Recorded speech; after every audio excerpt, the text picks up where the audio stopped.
All right, moving to item 3C, please, Janelle.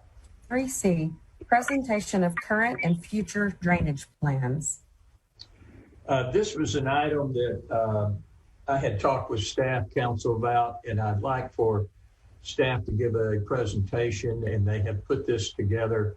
Daniel Christotis and Brandon Cook have been working on this to give us an update of where we are on our drainage, not only currently, but where we're heading in the future on that.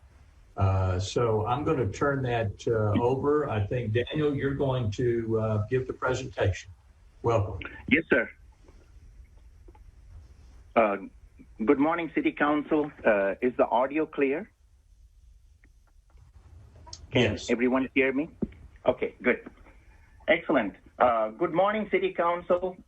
Thank you for the opportunity to develop and share the Drainage Vision 2020 for the City of Galveston. First, I'd like to thank the City Council for their proactive leadership in drainage. Drainage investment in Galveston provides a far broader benefit than the city itself. During Hurricane Harvey, the Galveston International Airport kept the heart of Houston, Texas City, and all others in the region alive, while Hobby and International Airport were flooded. Therefore, drainage investment in Galveston provides a regional, national, and a global benefit because Houston is the heart of the oil and gas economy in planet Earth. Galveston has been through its major challenges, but our proactive City Council turned these challenges into opportunities. After Hurricane Ike, which devastated the city started its rebuilding with the Ike Recovery funds we received for repairing the damage to our infrastructure. Majority of these projects were in full motion in 2014. Drainage infrastructure resiliency improvement started as a subsidiary to the Streets Ike Recovery project and has advanced to its primary focus in the city today. Our City Council has consistently shown a strong emphasis on drainage infrastructure investment and has empowered city staff to find innovating funding mechanisms such as the city and county bonds, IDC, CDBG, FEMA, and TDM grants. We'd also like to say a special thank you to our citizens who approved the bond election of 2017, a great milestone to improve our roads, water, and sanitary sewer infrastructure. Drainage was a sub or minor component of these projects, with the major drainage projects approaching final design and construction. So the improvement can be evaluated by our citizens after these projects have been built. Our lessons learned during Ike Recovery and bond projects implementations and the weathering of the numerous storms since Ike has advanced our team, thank you team, to develop a 2020 drainage vision for the future. Next slide, please. Galveston is unique. Galveston's unique challenges have advanced us to develop a unique 2020 drainage vision plan. Comparison.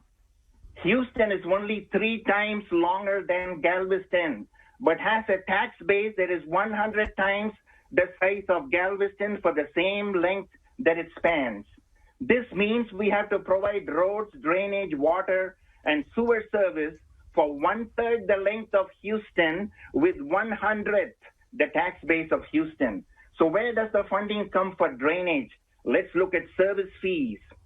Looking at our fees for right-of-way construction drainage permits and drainage culvert installations, these fees are a very small fraction of the cost of drainage permit and field installation services by a world-class, most efficient staff. Talking about environmental uniqueness of Galveston, our terrain is flat, leads to slow drainage. Water cannot flow uphill. There's no magic, no miracles. It has to follow the natural laws of gravity unless there is a pump station. And Galveston is bounded by the Gulf of Mexico and the Bay.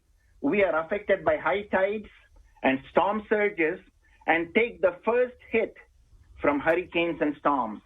Our rainfall is high intensity, short time span, and our city is so historical and wonderful that you'll never know what you'll find when a trench is open to install a drainage pipe, even though we perform feasible investigations in advance. Next slide, please. So the presentation outline. In this presentation, the focus will be the vision, the solution, and its implementation. A model solution is in design right now. It has never been done before in the Houston-Galveston region, and its implementation island-wide could have far-reaching benefits to Project Galveston's leadership in drainage solutions. I said leadership, and I mean what I say. It's the council's leadership. It's the citizens' leadership. It's the City of Galveston elite team's leadership. Let's go on to the next slide, please. Thank you. Developing the Drainage Vision 2025 for Galveston. Too often, teams try to find solutions before understanding the problem, and that leads to a path of failure. Galveston has been a special graveyard for contractors, engineers, and many others because they did not understand Galveston is unique and tried to implement a Houston, Austin, Boston solution to our unique and historical Galveston Island, and they failed. Solutions need to be realistic and cost-effective, providing the best return on investment for the community. Now, nothing happens without funding. And to get funding and compete for funds with the entire United States, we have to communicate to the citizens and the grant agency that our Galveston unique solution provides the best return on investment. Providing that communication needs extensive research, conceptual design, modeling and presentation of a grant application to the funding agency, bond election, and addressing communities' questions factually. We cannot secure funding with emotional adjectives and qualitative statements. It has to be an engineering analysis. Once we secure the funding, we are on the clock to implement the solution. We've heard the word drainage so many times. The sound is deafening. Is it deafening? The D in drainage is not do something. It represents designing the effective, feasible, and cost-sensitive solution for the community. The I in drainage represents investment. And E, the last word in drainage, is the exit. Our drainage has to exit our outfalls so it can flow into the bay or the bayous. The next slide, please. Okay, going to challenges. Here are some of our challenges. Pipe clogs, high tides, outfall pipe clogging, marine life, barnacles. Cleaning the outfalls will be temporary and last until the next high tide. We had 63 high tide events in 2019, more than any other year. Removing marine growth with chisels and hammers will only damage the pipe and result in collapse of the outfall pipe and the outfall bulkhead. Uncertainties abound also with increasing rainfall intensities. So we talked about the challenging problem. Next slide, please. The challenging environment. All of these are facts, but the inadequate system capacity, which is the fifth bullet, is not because somebody made a mistake. Our storm systems were designed for rainfall intensities that are a fraction of what we see today. The tidal backflow and marine growth further restricts drainage. There is a viable solution, but it is expensive, and the city has been aggressive in applying for grant funding and has secured their first regional pump station grant of its kind for a stormwater pump station in the region to minimize the burden to our community, since the majority of this project is funded with state and federal grants. Top national engineer from Washington, D.C. was deputed by FEMA to question the city engineer on the adequacy of the grant application because the modeling was done in-house. FEMA acknowledged that the grant application hydraulic modeling performed by the City of Galveston Engineering was superior to the billion-dollar modeling that FEMA had performed for Galveston when the facts showed up in time. Okay, next slide, please. So this is about climate change. Relative number of extreme events has increased by a factor of 40 in the last 70 years. These events have been characterized by increasing frequency of high tides and intense single-day precipitation events that have typically been extremely heavy downpours. We have to be realistic. We cannot make qualitative statements. Putting a dome over the entire city of Galveston is not an option. Next slide, please. Here is our challenge in the next slide. As you can see, the rain chooses to come many times exactly when there is a high tide, about 3.5 feet in the bay. So instead of water flowing in the right direction towards the exit to the bay, the outfalls, it starts flowing backwards. And when it starts flowing backwards, you have the sediment and the marine life that clog the outfalls. Now, we didn't sit there like awesome engineers and look at nature and say, it's your problem. We took the bull by the horns, as we do in Texas every time. And we have applied for a grant for the South Shores pump station, where it backs up all the time during high tide on 59 streets. It's $48 million, and we are applying for it. So most of it can be funded with federal and state funds. It's in process. Next slide, please.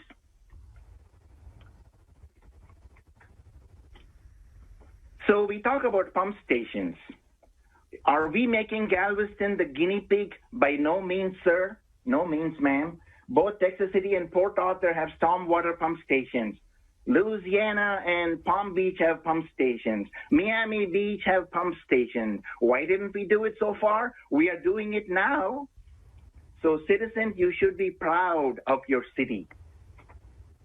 Both cities are affected by high tides. Galveston is no exception. Next slide, please. Pump stations in conjunction with gravity drainage systems. As I said, I used in Palm Beach, Florida. The city developed an approach unique to Galveston and applied for and was awarded a grant from HMGP for the 14th Street pump station in conjunction with local match. We expect the pump station to be in construction late next year to serve as a model for our citizens, island-wide, nationwide, and globally. This is a large pump station, about 40 times the size of our wastewater plant, which means it rains 40 times more than the amount of water that we drink. Let's go to the next slide, please. Galveston outfalls get clogged, but pump stations can keep it from getting clogged and pump at 4 times a gravity pipe system can, promoting effective drainage even during seasonal high tides and heavy rainfall events. But pump stations are cost prohibitive without grant funding to supplement local match. So how do you keep the aquatic life and sediment out? We put some duckbill valves, as you see in the next few slides. So here is the concept of our pump station that is in 30% design. Let's go to the next slide, please. Here's the pump station in design for the 14th Street project. Stormwater flow into the pump station is by gravity and is pumped out by pressure flow into the bay. As you can see, we have 8 pumps in this pump station and 1 little jockey pump for low flow. And this pump station will pump at 4 times what the same pipe can pump. It's a tide control, barnacle control, aquatic life control, sediment control, all in one pump station. Let's go on to the next slide, please. There's one of the possible solutions for tide backflow control. One way, it goes out, the beak of the duck closes, and it doesn't go back in. Let's go on to the next slide, please. So I said 14th Street Pump Station is our model. And now that we know it will work and it has advanced and we've had a federal grant with Tessa's help and the team's help, we are advancing into the CDBG MIT grant for 3 more pump stations. So what you're looking at is our drainage master plan. The line in purple is our proposed 37th Street pump station project boundary in our grant application. The lines in red are pipelines and are a concept portraying what is recommended within the project boundary to convey the drainage to the pump station. This is straight from our drainage master plan. The lines shown are conceptual, and when awarded the grant, we will actually perform the surveying, field surveying, design. It'll be boots on the ground, and we will perform the actual design, and the sizes might be different from our master plan. Now, the master plan was based on the NOAA Atlas storm frequencies in 2007. 13 years have passed. Last time we looked at the master plan was in 2014. Design standards have increased. Therefore, we need to update the old master plan to our current Atlas 14 NOAA storm frequencies per our latest drainage code. Also, based on the condition of the outfalls from the recent assessment report, we may have to prioritize from our master plan and embark on larger projects to upsize and replace the existing outfalls. If we try to clean the barnacles and chisel and hammer, the outfalls will collapse. We have to replace them, make them bigger. The storms have also changed the landscape at the west end, and we have to evaluate, identify, and prioritize drainage projects citywide with engineering and community input. Karankawa Beach, Sea Isle. We have to evaluate all of those subdivisions. Next slide, please. So what you're looking at is the 51st Street pump station that is also going into our grant application. Next slide, please. We can go to the next slide. So that's our South Shore that's been a candidate of tidal backflow control. Next slide, please. Here is a ring levy concept, if designed and with good coordination with the city and community input, could function effectively with our stormwater pump station.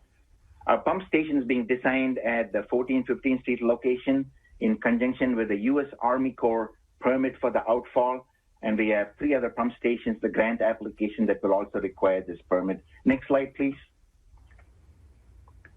So now we are getting to the meat of our Vision Criteria 2025. So yellow, green, and blue, address, identify, and reduce. And the key thing is flooding.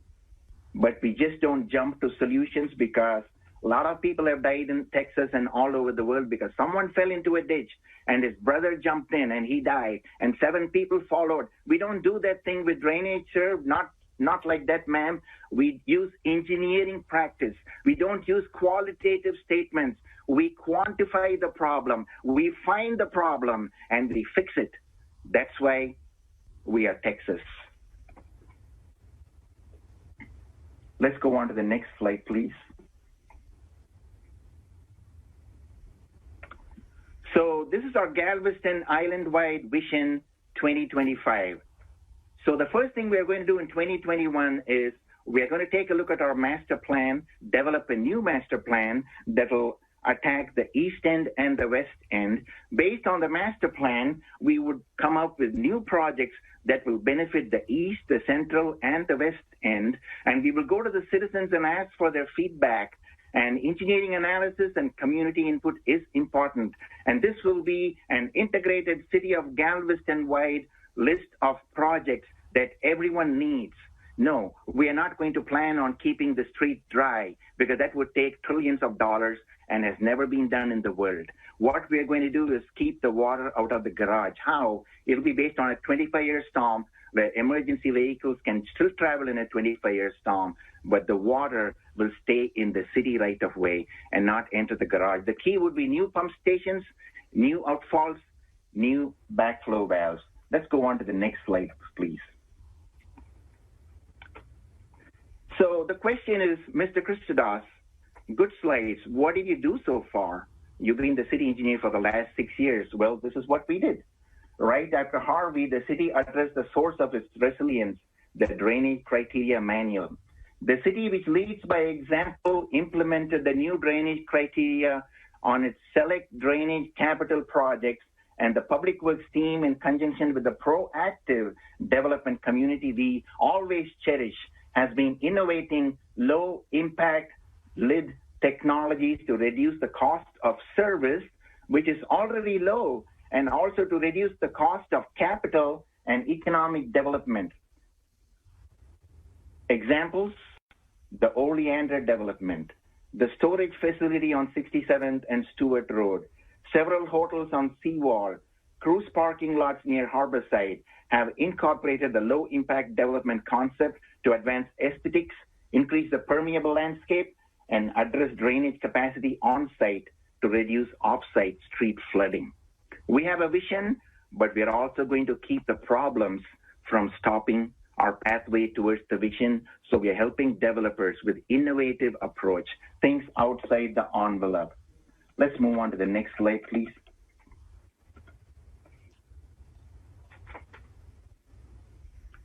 So we've been talking to developers, and we have been proposing behind the curbs bioswales to reduce the stormwater entering our system. Next slide, please.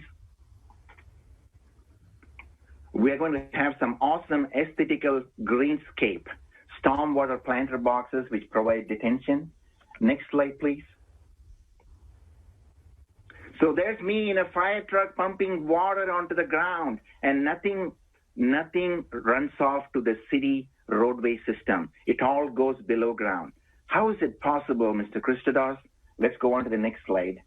This is called low impact development. It's a paved drain system. What you see is a half moon pipe below the paved drain surface, and in conjunction with gravel, which is a couple of feet, we provide on-site detention. The city will never see this water on the road. Next slide, please.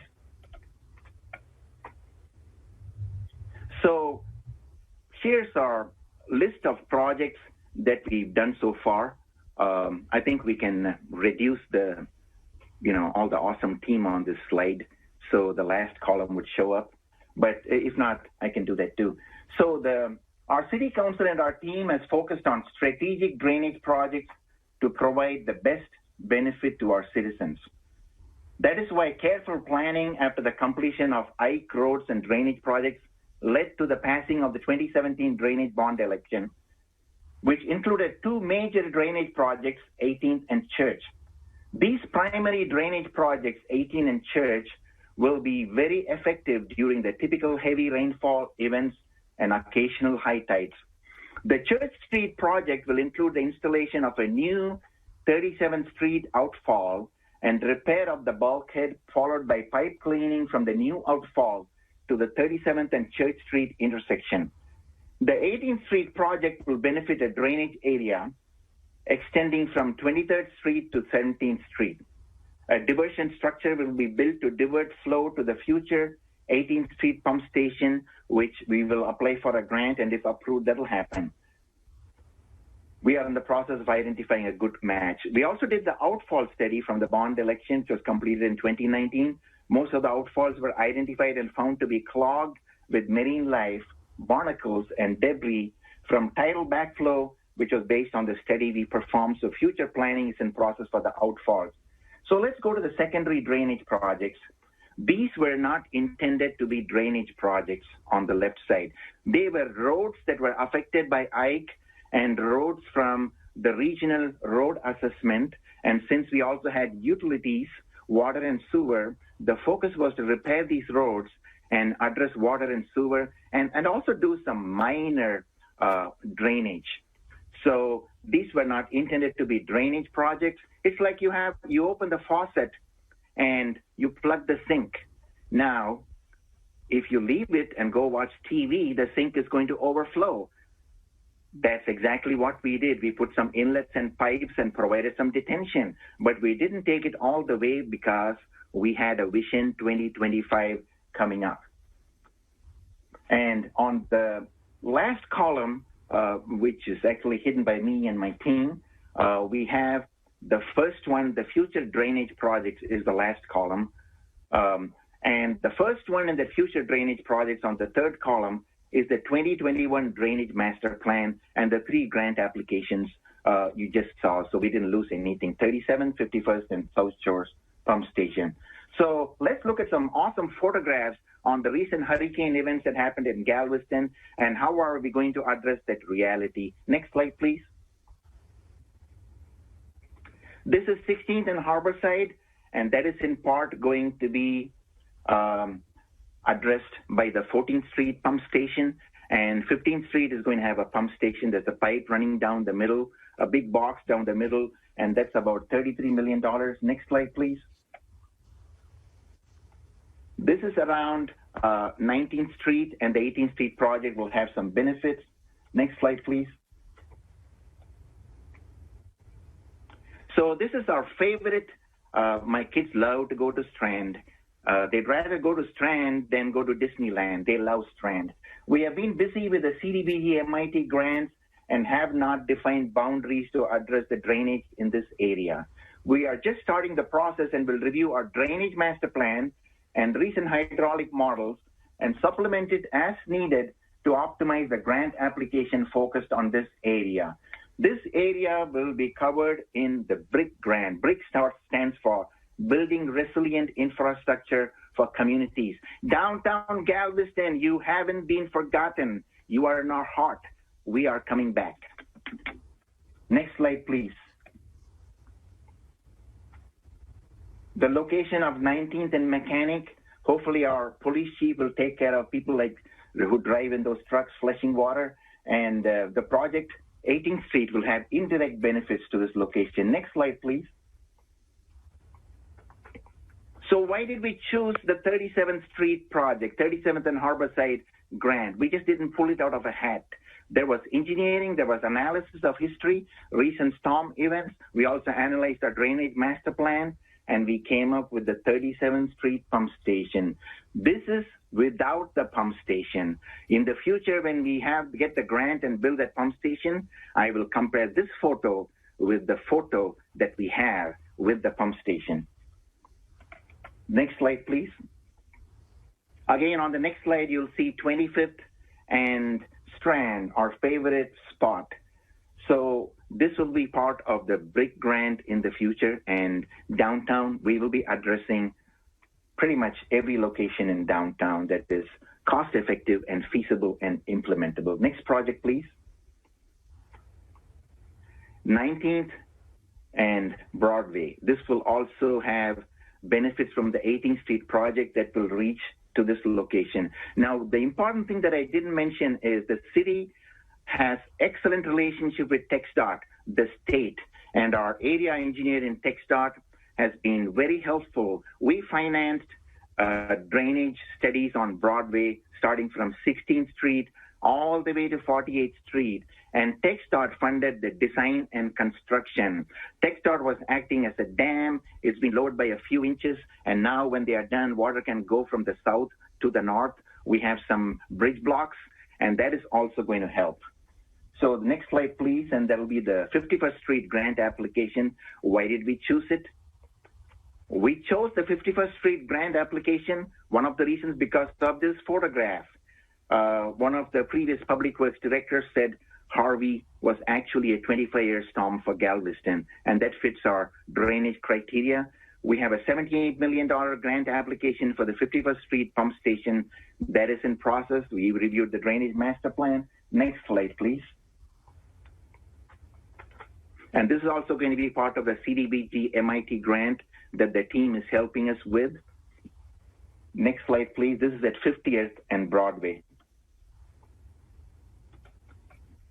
This is a famous slide because it's the South Shores pump station will help with this project. I'm sure I'm going to miss the canoes, but we don't need to have people go in canoes on streets which need to be having cars driving and the silt coming back. We have a $48 million South Shores pump station grant application in process, and we are going to use streets for what they are intended to be.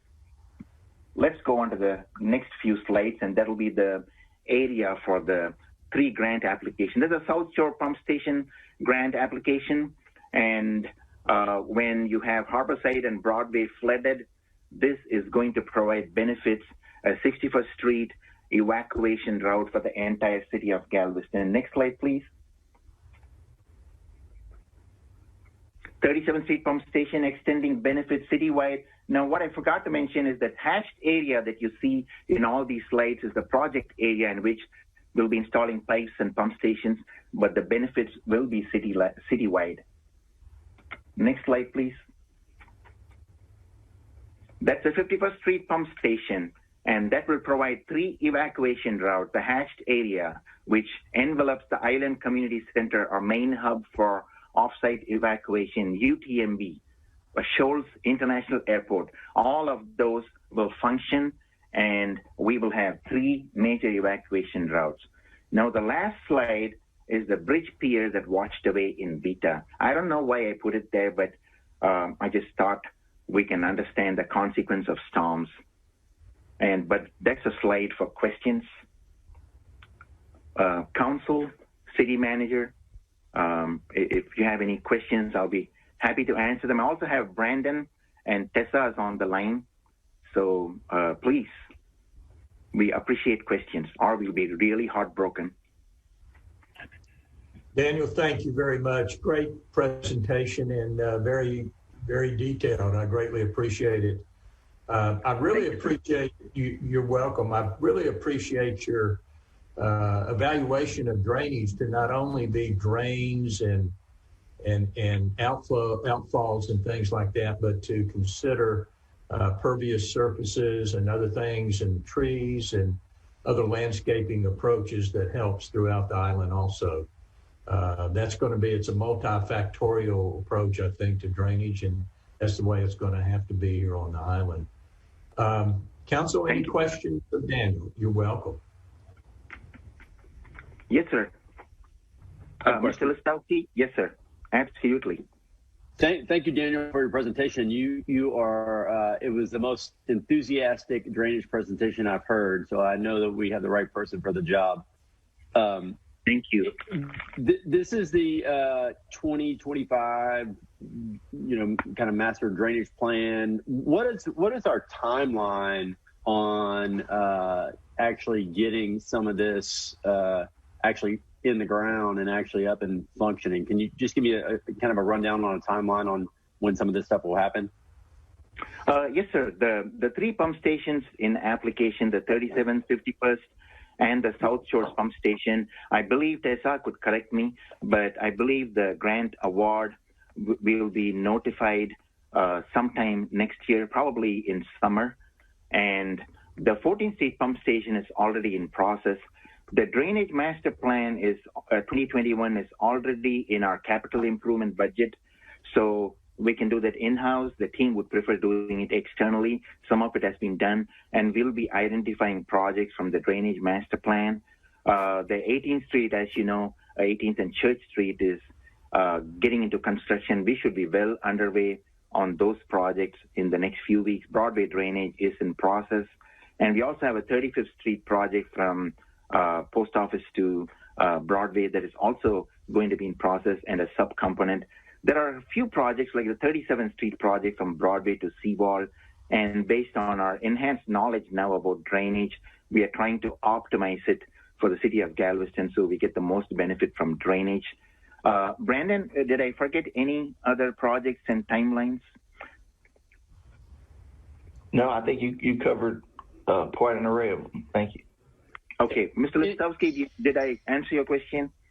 Yes, and so the pump stations are they are we have to get the grants to do the pump stations because they are very costly. What are our chances of getting those grants, and is that something that we feel pretty confident that we'll get, or is that pretty much up in the air at this point?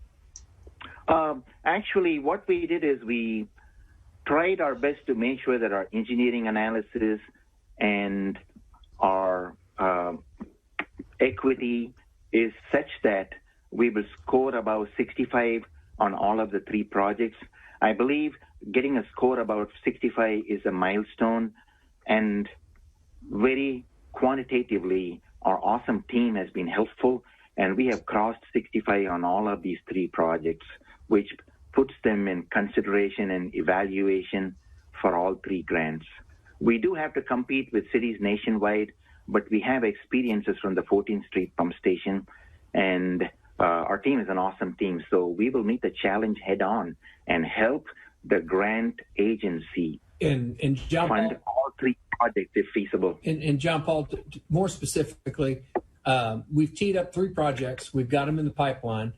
We feel strongly that we'll get at least one, and then the other 2 are teed up for future ones, and we'll keep going, and every time we'll keep adding, so we'll eventually get them all. The chances of us getting, and Tessa's the expert on this, the chances of us getting all 3 probably slim at this point, but we feel like we're definitely in the running for 1, if not 2, and we're going to keep teeing them up and keeping them out there, and we're not going to stop until we get them all. And the first one is the 14th Street pump station? 14th Street's already awarded, so we're good. We're going with 14th Street. The 3 that are in the box right now are 37th, 51st, and South Shore. In that order? Let me clarify here. So the way that this is going to work with the GLO is these are due the 28th. They will score them, and they will take the highest score as how they scored the criteria on which ones are selected. This is a statewide competition, and there's going to be 2 rounds of a statewide competition. So they will select, and the way they're doing this is any jurisdiction that qualifies and gets a score of at least 65 points, all of those jurisdictions that score a minimum 65 points will be awarded 1 project as long as there is enough money to do so. And they will award those projects until their money runs out. So they will award everyone their first project before they award a second project. That is why we are hopeful that we will get 1 project. Hopefully we will get 2. This first round of competition. Tessa, yes. But 14th Street's already been awarded. We're talking the 3 yes. you're talking about are 51st, 37th, and South Shore. And what John Paul's asking is what's the priority order on those? The priority will be based on whichever of the 3 projects for CDBG scores the highest. So priority is set by the GLO? Yes, we can tell them that we want 51st Street, or we prefer 37th, or we prefer South Shore. They're going to award it based on which one they score the highest, based on our score. We would like to, if we'd like to tell them which one we want, that's not going to be an option for us, unfortunately. And then they will come back next spring, and then they will open up the second round of funding. They will award $1 billion in this first round and $1 billion next spring. Yeah, great. And the good news is, John Paul, is that we as a city had undertaken this a while back, and getting Daniel and his team putting together plans. So we think we're a little ahead of some other cities who may not necessarily have engineering ready or design ready projects like we do. Okay. Great work on this. This is going to be, if we can get this implemented, it's going to be a great achievement for Galveston. So, David. Yeah. Let me ask this question one more time. What is the timeline for completion of the 15th Street project? Yes, sir. Oh, Tessa, go ahead. She's got it in the back of her hands. Yes, let me answer that question.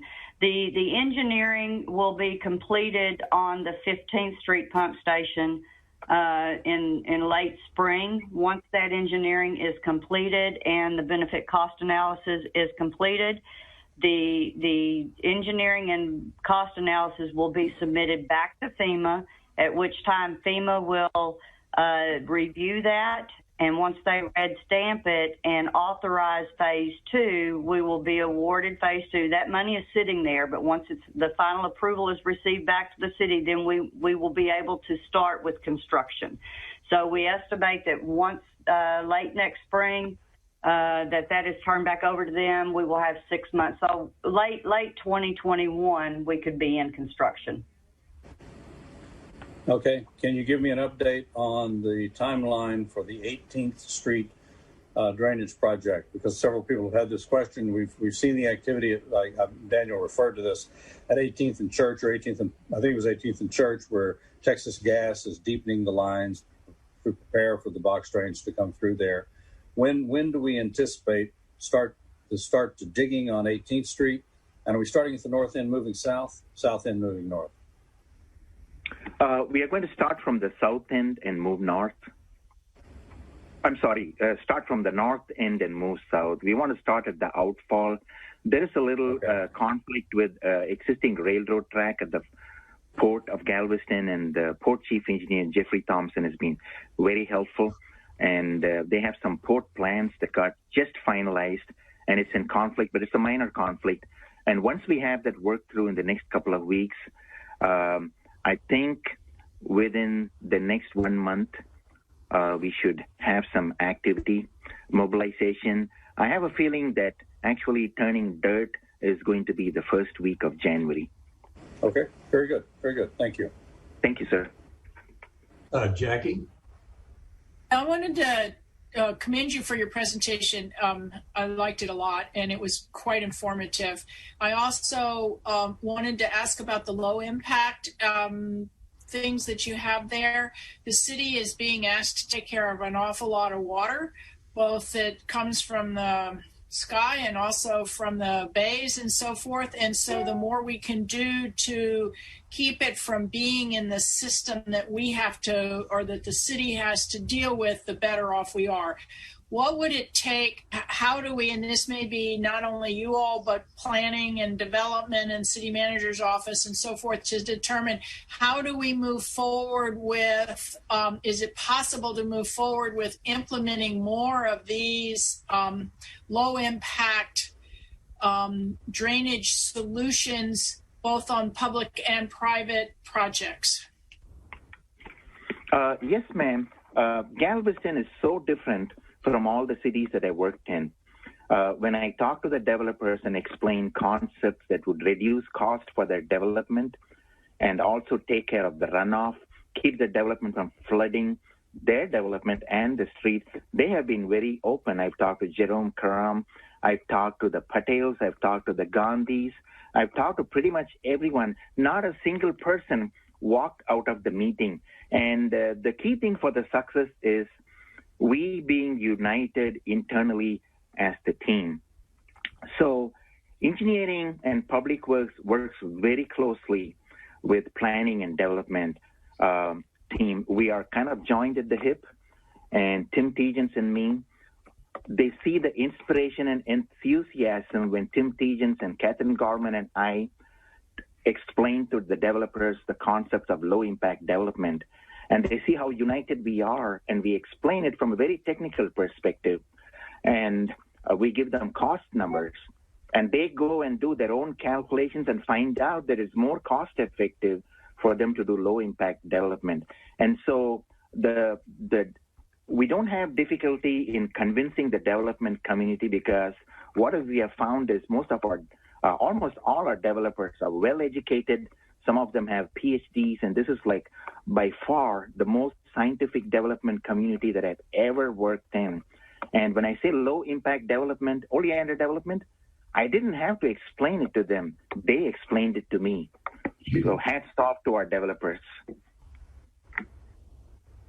Did I answer your question, ma'am? Sort of. I'm sorry. All those parking lots that developers have put in the last 2 years are permeable surfaces that collect the rainwater? So I have been against permeable porous pavement. The reason being, we have a lot of beach sand in Galveston that goes and fills up these pores. What we are actually proposing is a concept called paver drain. The pavers are not porous, but the joints between adjacent pavers have fine gravel, and the water goes between the gravel and then ends up getting detained 2 feet below the surface. So that's what the developers have been more agreeing to the paver drains. And as far as the last 2 years, a year back, I met with the Patels, I met with the Gandhis, and the design has already been finalized for some hotels on seawall. We are using multiple concepts. So the new hotels that are going on seawall that have been in design the last few years are going to have the paver drain rather than the permeable pavers. But I do appreciate what you brought up. and Mr. Jerome Karam on fall staff. He had a challenge. So me and Catherine Gorman and Tim Tejan's planning, we got together. I came up with this concept, the bioswales, and we got our first bioswale in Galveston at the fall staff building on the 69th Street, 69th Street area, where they came up with a big storage basin. There, the perfect application was to have below ground pipes, and Shellmark did the design, and they've been very pleased. And I believe they published that low impact development concept in the Galveston Tribune. Oleander, they used a lot of bioswales and landscape. We are trying to do that, ma'am, also on city projects. So you're going to be seeing Galveston turning green because remember a couple of years back when you asked the question, are we going to have trees and landscaping on our street projects? I was saying, hallelujah. I was hoping someone would ask this question. I instantly emailed all my engineers and said, this is the 11th commandment. Thou shalt have permeable landscapes, trees, and green technologies in all of our projects. And ma'am, you said, is it going to happen? It's already happening. It has happened. And I've been frequently visiting these sites. It is just that some of these don't appear apparent, like bioswales. You see those beautiful palm trees and oleanders and a few bushes. But right below that landscape is an awesome bioswale. And that's the same concept in paved drains. I hope I answered this. Thanks for giving me a second chance, Dr. Cole. Thank you. Thank you. That's encouraging. Oh, you're welcome, ma'am. Jason, you had a question? Yes, thank you, Daniel, for your enthusiastic presentation, and it was so good that I would like to see a copy of it. If you could send it to me or have Janelle send it to me, I would appreciate it. Because, I mean, that's one of the major questions that I get in District 4, especially about that South Shore area, and I would love a chance to review it and be able to provide an update on it. Yes, sir. The South Shore has taken a lot of focus with the engineering and public works team, and we are hoping that this grant will happen, and we do have a backup plan also. We'll share it in the near future after my team releases the shackles off my hand to explain it. I just want to point out something too. These drainage projects, as you can see, are extremely complex, and they take years to design, to implement, to fund. We started these basically, we've been talking about this 4 or 5 years ago, basically. So you'll hear people say, what are we doing about drainage? They don't see anything happening immediately. Every project we're undertaking now has the drainage component to it, and it all feeds into this master system that's going to eventually have the pumps in it. So you'll get some incremental improvements with the projects we're doing now, 43rd, 45th. You're getting some incremental improvements. Part of that is just lowering the levels of the street to retain more water in the street versus putting it in the businesses. I mean, there's a whole lot of little things that are going on with this that ultimately will end up with the pumps. But it takes years to get this accomplished. Unfortunately, the city of Galveston got a late start on this for whatever reason. None of us were here, but it got a late start. But we're started now, and we're moving down this path, so that's a good thing. It's also important to acknowledge that at the end of the day, no amount of pumps, no amount of money that we spend is going to eliminate flooding on the island. What Daniel is proposing will greatly improve drainage, and it will hasten drainage, and it will eliminate some smaller amount of flooding.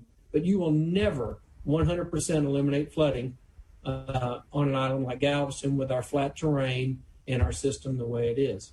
We're going to greatly improve it. We're going to greatly enhance it, but we're never going to 100% eliminate it. So I just want to make that very, very clear. No engineer, not even the great Daniel Christodos, can totally guarantee and eliminate drainage, although he has done a yeoman's task. That's why we're doing things that are a little bit off, and the other thing is that it's hard to compare Galveston to other big areas that have vast amounts of land that they can dig retention and detention. I doubt very seriously it would be very healthy or good for Galveston for us to start digging big, deep holes on very valuable property especially since there's not a whole lot of places for even that water to go. So we're having to go about this in a little bit different manner, and the pumps are going to help some. Biggest thing that's going to help us now is going to be the backflow component of these pumps, which Daniel pointed out with the duckbill drainage outfalls. We've tried non-mechanical outfall backflows, and they did not work just because the water has gotten too high in the bay and in the bio. But I just want to be very clear and manage expectations on this. Very expensive project. It's going to improve and enhance drainage. It's not going to eliminate flooding. So, but it will certainly hasten it. We're not going to sit here for hours when we have massive rainstorms with flooded streets. It's going to move that water pretty quick. And the other thing it's important to know, everything we're doing, we're trying to improve drainage. But when you start moving that much water through our drainage system, it's going to highlight other deficiencies in our drainage system, mainly due to its age. So when we do these street projects, that's why you're seeing a drainage component in every one. You'll hear people say, well, they replaced all the drainage, it still floods here. Well, that's true. There's a little bit more retention under the streets, which will help in smaller events, and you've seen that in smaller events. The other thing is we're in, like 45th Street, the original phases of 45th Street, the whole south end of 45th Street used to just run north, and it would just stack up water as you started getting to O and P and those areas. If you look on 45th Street now, there's drain catches going down that are catching some other lateral systems. As we increase the pumping capacity and the movement water in those systems, that will greatly enhance and improve drainage on 45th Street. But right now, we're just slowing that flow as best we can so it all just doesn't pile up at Broadway and back up and flood everything, basically from Broadway back to Avenue P. So we're trying to measure out the water as it hits these systems, and then we're trying to get it out of these systems. But there's a whole lot of work to be done. We got a late start with it. This stuff probably should have been started when I was in high school, but it wasn't. But we're on it now, and it's as Daniel, to be as charismatic as Daniel is, we ain't stopping this train now. We're moving. Sounds good. And kind of need to wrap up, but Jackie, go right ahead. Yeah, just one thing based on what Brian said about this being good for the city. We have nothing here whatsoever about the drainage west of 61st Street. And what I would like to see in the future soon, it'd be a start on a master drainage plan that incorporates the drainage on the west end. Thinking about the drainage on the west end and incorporated in that is what streets we can raise without flooding properties in order to help with the flooding on the west end. And they're not getting pumps. So let's deal with that, and we can plan, we can think about this and set a date to start planning on that. I would appreciate it. Yes, ma'am, Dr. Cole. I'd like to respond to that. The drainage master plan that we are planning to implement in 2021 is going to explicitly look at the west end. Based on the reconnaissance that our public works team has done, the elevation is pointing the wrong direction towards the beach. So it might need a combination of filling, raising the elevation, putting some drainage culverts, as well as pump stations on the west end. Pump stations are not an exception and exclusive to the east end. It is also an option, innovative option for the west end. Thank you. You're welcome, ma'am. I wanted to thank you very much. And I tell you, Daniel, drainage sometimes can get dry and boring. And I tell you, your presentation, it gets people excited. So I appreciate your passion and your expertise on this. Thank you so much. Thank you, Dr. Brown. I really appreciate that. All right. Thank you. And council, moving on, we have a few more items